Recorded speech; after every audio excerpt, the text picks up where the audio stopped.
Greetings, Earth enthusiasts. If you ever wondered about the incredible perspectives our planet has to offer from high above, you're in the right place.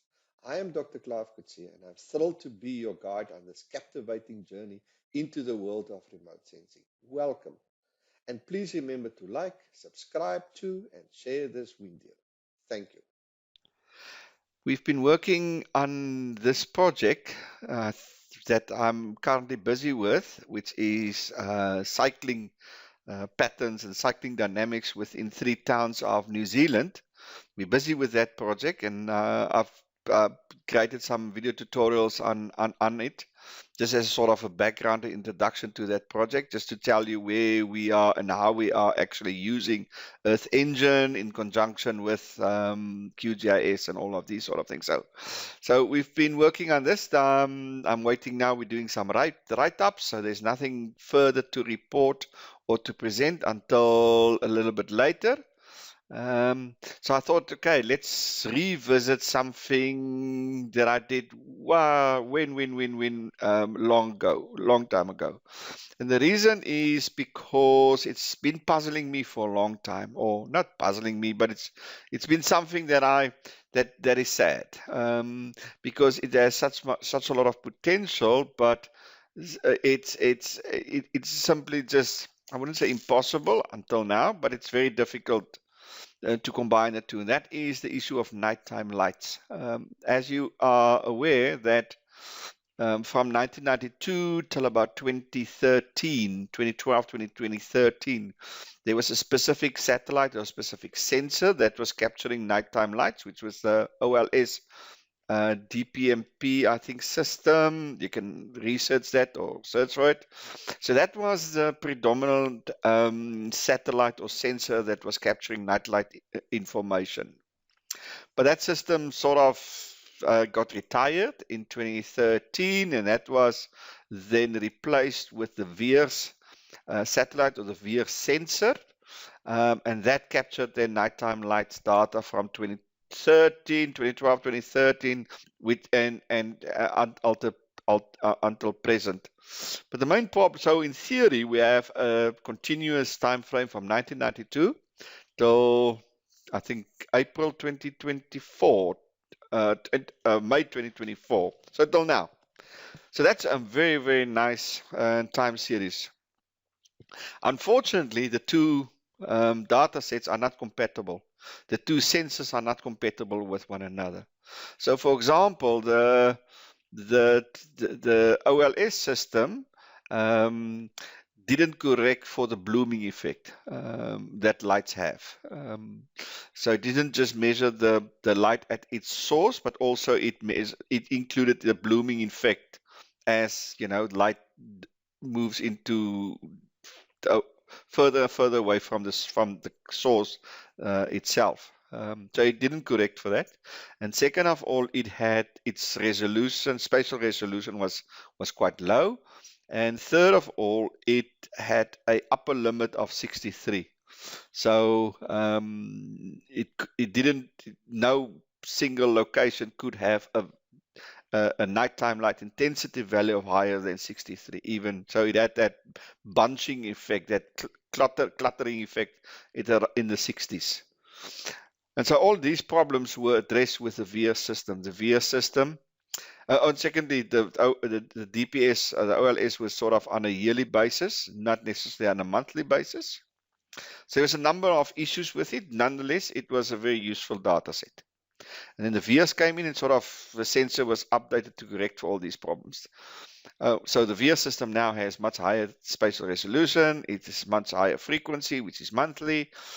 It addresses the blooming effect, and it doesn't have an upper limit. So it could have a DN value of 2,000, 3,000. It doesn't have that upper limit. But basically what it means is these two systems, or these two data sets, are not compatible with one another. So you have from 1992 till 2013, you present your nighttime lights for your region of interest based on the OLS system, which is much more, it's much more red and wider red, if that makes sense. And and then you have from 2013 onwards, you have the VIA system, which are much smaller locations because of the spatial resolution, and because it doesn't have an upper limit, doesn't have as much red. So if you were to just put these into one series, you will see a massive change in nightlight profile from the OLS to the VIA system. And so therefore the two systems are not compatible. Which was a pity. So you have to display them sort of as two separate things, which is counterproductive. So then within the Awesome GE community, I found this data set here and this article written by the authors. There they are. And basically what they've done is they've tried to correct for this exact problem that I'm talking now. They wanted to harmonize the two systems, the DMSP, the OLS system, and the VIA system. So this is what they've tried to do. And so they actually went into the source data and tried to correct it within the source data. You can read the article here, etc., how they tried to do this. But yeah, so they wanted to create one continuous data set based on night light and based on nighttime lights from 92 till 2021, where they created a singular time series. So there's all the details. There is the paper citation, the data citation, and there is the code for Earth Engine, etc., which is based on these two data sets. So there's the OLS, which is updated or harmonized, and there's the VIAs, which is updated or harmonized. And there's just a brief. So you basically just click on the source code, and it will take you into Earth Engine. Will take you to an Earth Engine. But before we get to that, ladies and gentlemen, thank you so much. We're 516, so we're growing. We're going about 1 or 2 subscribers per day, which is yeah, I can't say no. I can't complain. But yeah, we can get that up. I'm sure we can get up that number a little bit up. So please, if you haven't subscribed, do so. It doesn't cost you anything, and it really helps the channel grow and gain momentum and add value. So please, please, please. And then the other thing is we are approaching another milestone, which is the number of views. I'll present that in the next video. But yeah, our numbers of views are also growing nicely, and I'll present that. But there's another milestone that's coming our way. Anyway, so I've opened the two data sources. Okay, so there it is. That's the data source for the DMS. You'll see there, Harmonized NLT DSP. Sorry, and there it is. So there's my one data set, which is that one, and there's the Harmonized VS one, and there it is. There's the Harmonized. Oh, there's the Harmonized nightlight vias. You can see there harmonized nightlights. So I've just duplicated it or copied and pasted it because I wanted to create specific images for one image for 1992 and one image for 2013. And the reason why I do that for 2013 because that's traditionally where the DMS MP stopped and where the VIA started. So I just wanted to check how these two data sets correspond, and that's why I had a 92, which is the beginning, and I had a 2013, and then I had for the VIAs, I had a beginning, which is 2014, and I had an end, which is 2021, and that's sort of the time period which is basically here from 1992 to 21. I just created those two additional images because I said that's traditionally where the VIAs and the nightlight overlaps. Traditionally where the OLS and the VIA system overlaps. It's that period there, 2013. So just want to make sure whether it's indeed harmonized, because then there shouldn't be a significant change in the image from 2013 to 2014, which you would normally get if the two systems were not harmonized. And so this is just a double check for my side. And then what I added as well is I added the normal VIAs data set for 2024 because I didn't want to stop at 2021. I also wanted to create for 2024 because want to have it till as recent as possible, up to date. So that's why I've added there. So in fact, there's three data sets. It is the two harmonized data sets that is within this within this article, and then I've added the standard VS nighttime light data set, which you will find in the data set. So if I go there, just copy it there now, and I add it in here, and I press space, you'll see it will come up here. And there it sits. It's a stray corrected nighttime lights. There it sits. And that's from 21st. You see my point of 2014. There it is, 2024. I just collect. I should have actually added it for 2014 to have a look and see how it corresponds to this one, just to make sure. Because if I can align it there, then I know how to change it here. Okay, let's not go too fast. Okay.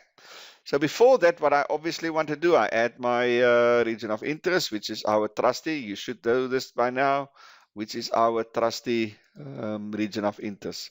And I think I've used this region of interest, I presume, I think about 90% of the time. 90% of the time I've used this region of interest. Okay, so I load my shapefile, I add it to the map, I center it around it, and I generate my clipping function. All standard practice.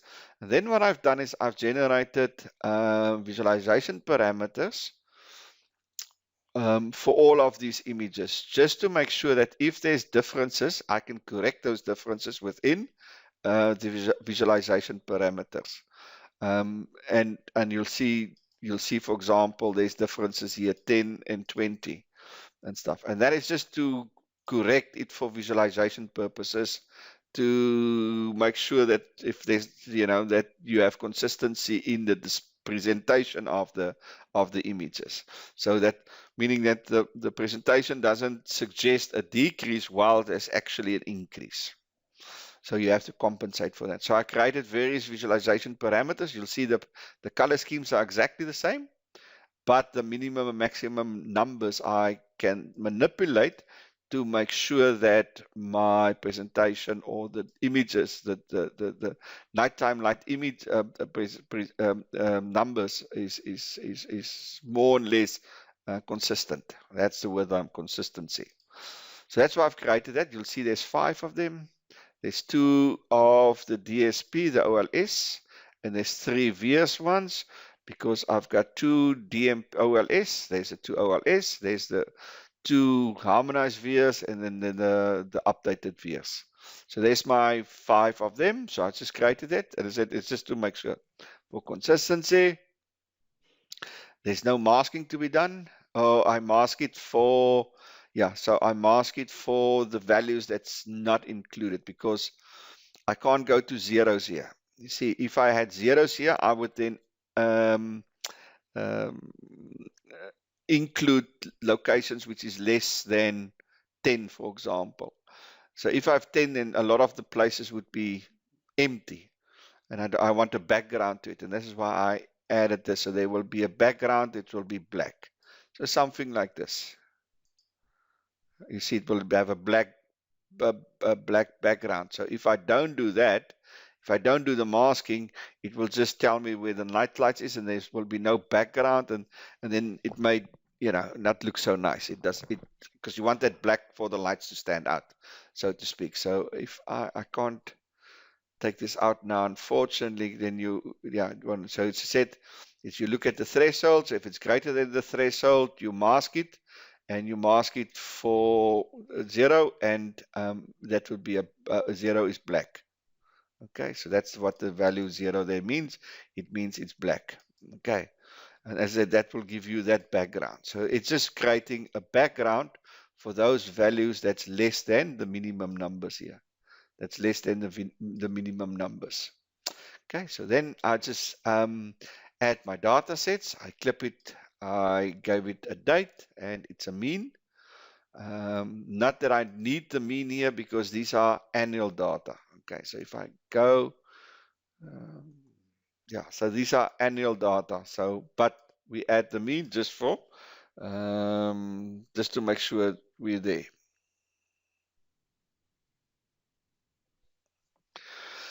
And then as I said, we mask for values greater than 10.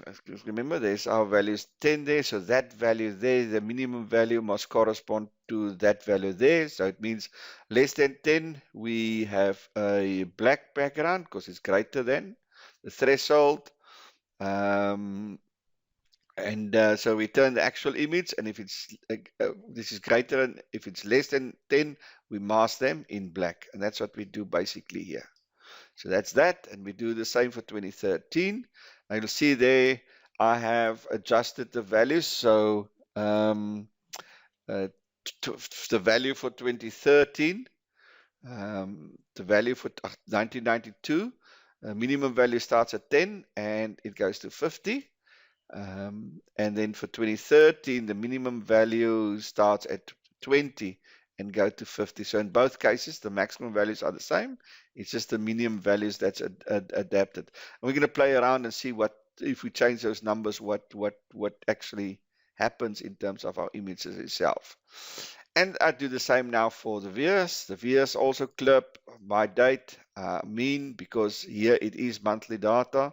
Well, it's also yearly data, sorry. And we then clip mask out for 20, which is VS1 20. You see in VS1 we have a maximum of 45, where in VS2 we have a maximum of 50, and DPS we have a value of 50. So there's some adjustment happening there to make sure that our numbers are stable. So that's for 21, and then we have it for 2021. Then we have it for 2021. And here it's our band. Now, obviously, these don't have bands, they're already there. So we have our band, we have our flint, and here I'm actually using the maximum. And again, I'll tell you why, because if I use the mean, okay, we keep on adjusting these numbers, this minimum and maximum numbers, and the mean and the max, the reducers. We keep on adjusting them to ensure stability in our images. And as we'll present the images and change these numbers, you'll see why we're doing that. And then we're just adding them all to our layers. Then we're just adding them all to our layers. So what we in theory should have now is we should have harmonized time series or harmonized images from 1992 to 2024, which is where changes are changes in night lights and not because of factors such as the sensor or resolutions or whatever the case might be. So that's what we have now. And where in the past there's no way you can not no way, but it's highly it's not advisable, highly not advisable. Is that the right way? It's not advisable. It's highly implausible to simply just compare, let's say, image, a 1992 nighttime lights image with a 2024 nighttime lights image. You can't do that. It will be vastly different. And so now the idea is you can do that. Using these harmonized methods, it should be possible to, as the authors correctly said. The idea is to take a 2021 nighttime light image and compare it with a 1992 image. That's the idea, where in the past you couldn't have done it. As I said, that's the idea that the authors wanted and what we're trying to do here. So let's have a look and see. That is now in 1992. So let's just make it a bit bigger. There's 1992. You can see the town of Pakketberg there, and you can see the town of Veldrift the side. And the black is masked. So if I go there, you'll see the black would be a masked out. See, it would be a 0. It will be black. Okay, so that's 1992. So let's go 2013. You can see 2013. You can see quite an expansion of nighttime lights around Pakketberg and also an expansion of nighttime lights around Veldrift. So there's 1992 again, and there's 1992, and there's 2013. Okay, so all looking good.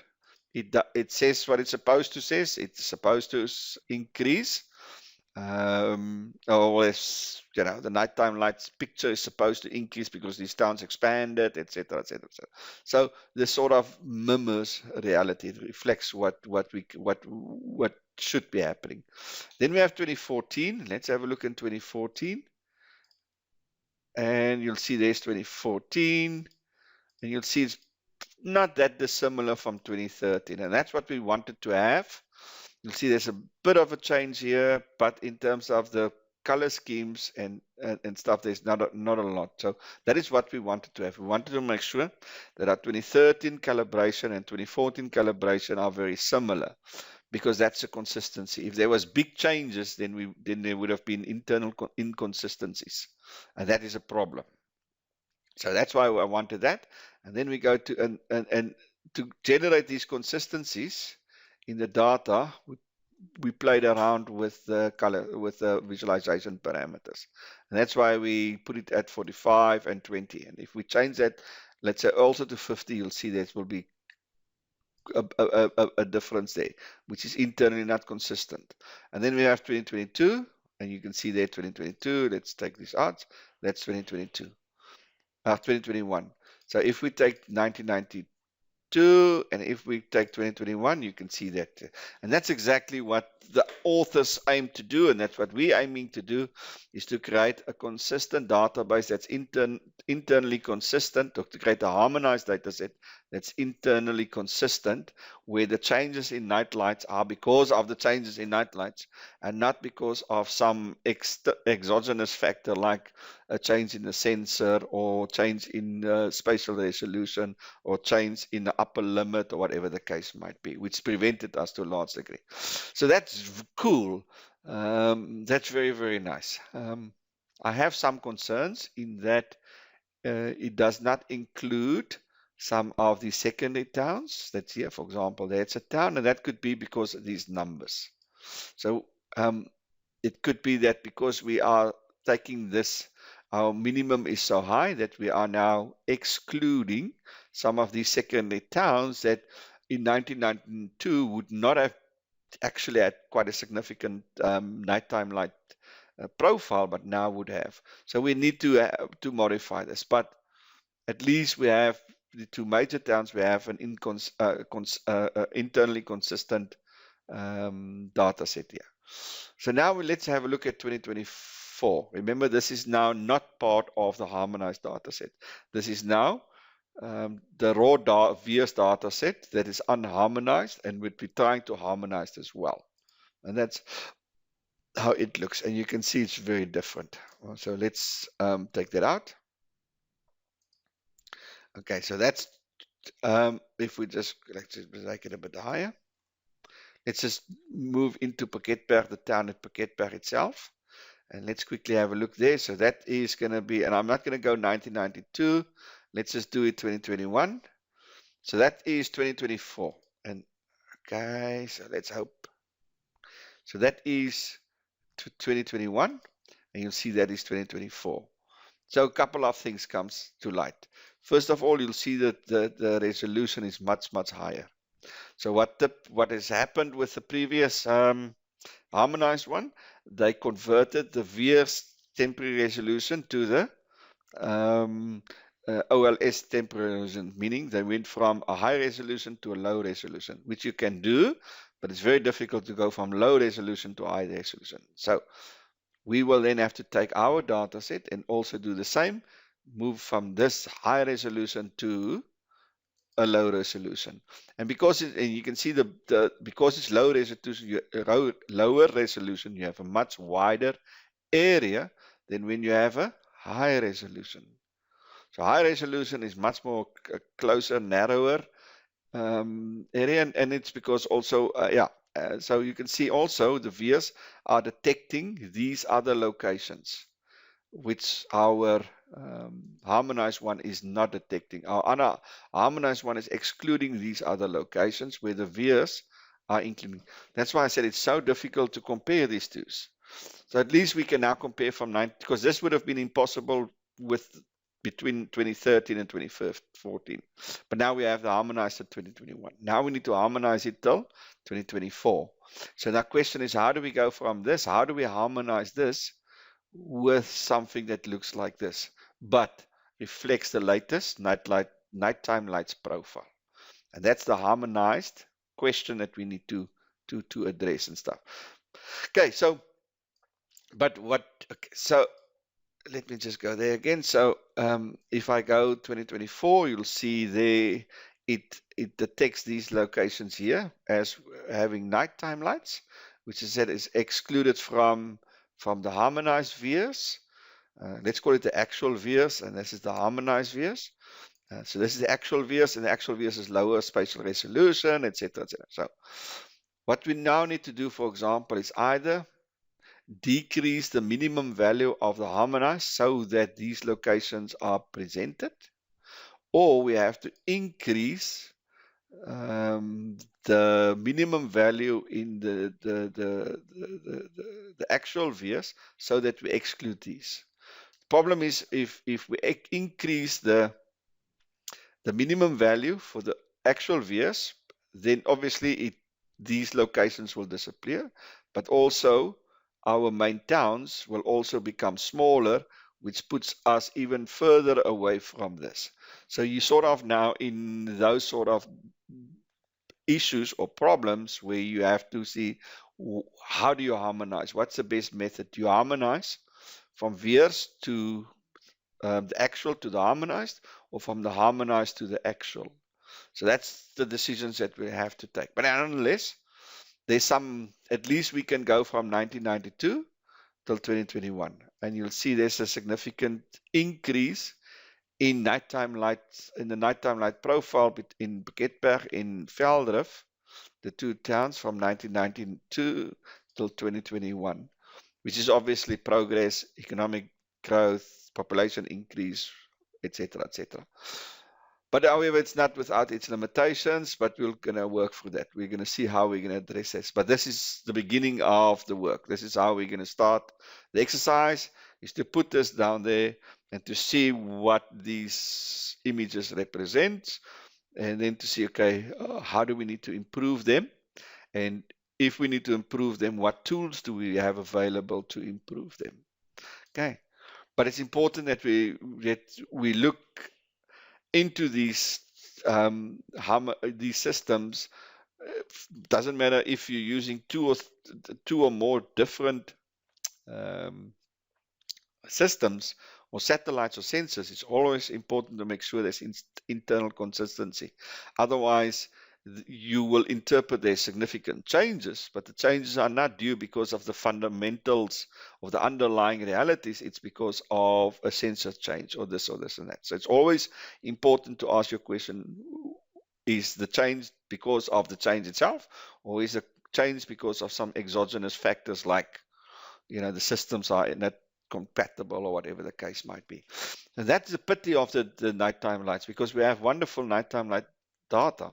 The problem is the two are just not compatible. And to be very honest, I don't think any amount of harmonization will make it bulletproof, will solve the issues. I think the underlying problems will always be there. For example, you can clearly see with harmonization, the spatial resolution deteriorated, and some of the other areas were excluded. So that's obviously a big problem with the harmonized as well. The good news is there is a harmonized data set that for the main areas, there's internal consistency and stuff. So that's the good news. Okay. Anyway, so let me pause there. We're gonna continue with this to see and to play around with these numbers to see, okay, if we change this, what happens, blah, blah, blah, blah. Okay, so we're going to play around with this. There's more to this than meets the eye. But I hope you get the understanding of what we're trying to do. Because it's such a wonderful and it's such a visually important images or data sets, because it captures so much of what's happening on Earth. So it's a pity that it's not automatically sorted, but yeah, we'll get there. I'm sure there's clever people working on it to make it even more better. But as I said, if it limits it to 63, there's nothing unfortunately you can do about it, or the spatial resolution, etc. Anyway, let me stop yabbling on. Okay, so that is just working on one of my favorite data sets, and I love this data sets, and that's why I say it's so sad that we don't have it from 1992 till now, because you have to continuously So, okay, this is from this period and this is from that period. You can't compare the two, blah, blah, blah. You don't have one continuous internal consistency harmonized time series. And so this paper goes a long way of doing that, which should be commended. Okay, so with that said, let me park this for then. We'll continue with this exercise and see where we go from here and what is possible and what is not possible. And so, yeah, thank you again for your support. Much appreciated. And I'll see you on the other side.